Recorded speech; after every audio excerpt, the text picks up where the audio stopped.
rasional yang mencari makan pada malam hari. Seringkali kita melihat kelelawar terbang pada malam hari. Mereka terbang dalam kegelapan dengan cepatnya tanpa menabrak segala sesuatu yang ada di hadapannya. Kenapa? Penglihatan kelelawar sangat aktif di malam hari sangatlah buruk jika harus melihat jarak yang jauh. Agar mampu bergerak dan terbang dengan cepat dalam kegelapan, mereka menggunakan echolocation.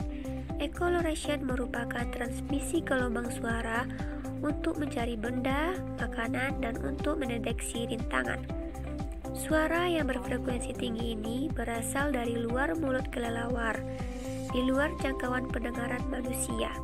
Beberapa spesies kelelawar juga menghasilkan suara ini dari hidungnya apabila tengah makan saat terbang. Cara kerja dari echolocation ini adalah gelombang suara keluar menjauh dari kelelawar dan kemudian terpental oleh objek di sekitar lalu membentuk gema dan terpantul kembali ke arah kelelawar. Gema yang terpantul inilah yang memberikan informasi tentang ukuran, bentuk, arah, dan objek terhadap kelelawar sehingga mereka bisa terbang walau dalam keadaan gelap sekalipun. Perilaku kelelawar dalam mencari makanan. Untuk mendapatkan mangsanya atau makanan, kelelawar biasanya menggunakan kemampuan yang biasa disebut dengan ekolokasi. Ekolokasi merupakan gabungan penggunaan morfologi dan sistem sonar yang memungkinkan kelelawar melihat dengan suara. Kelelawar menggunakan laringnya untuk menghasilkan gelombang ultrasonik yang dipancarkan melalui mulut dan hidungnya. Kelelawar juga menghasilkan suara melalui lidahnya. Sinyal ini akan mengakibatkan pergeseran frekuensi yang akan membentuk peta di sekitarnya.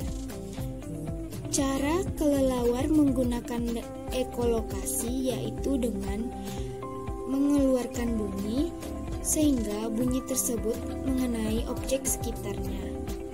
Kemudian memantulkan kembali mengenai kelelawar tersebut sehingga kelelawar dapat mengetahui berupa jarak, lokasi, ukuran, bentuk, dan tekstur suatu benda.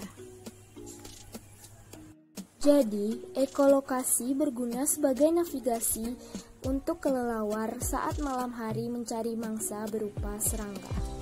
Jenis-jenis ekolokasi kelelawar terbagi atas dua, yang mana yang pertama adalah ekolokasi siklus rendah, di mana kelelawar dapat memperkirakan jarak mereka dari suatu objek.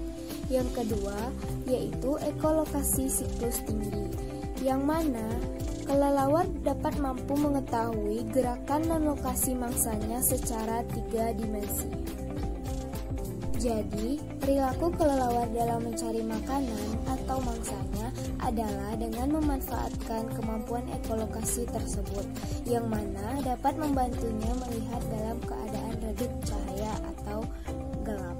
Terima kasih.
Kelelawar pemakan buah pada umumnya dianggap hanya pemakan buah saja, tetapi ternyata kelelawar pemakan buah mau makan bunga dan dedaunan. Hal ini bisa dipahami karena buah hanya mengandung zat pati atau gula saja. Sedangkan bunga dan daun mengandung protein yang dibutuhkan kelelawar untuk mengganti sel-sel yang rusak dan pertumbuhan.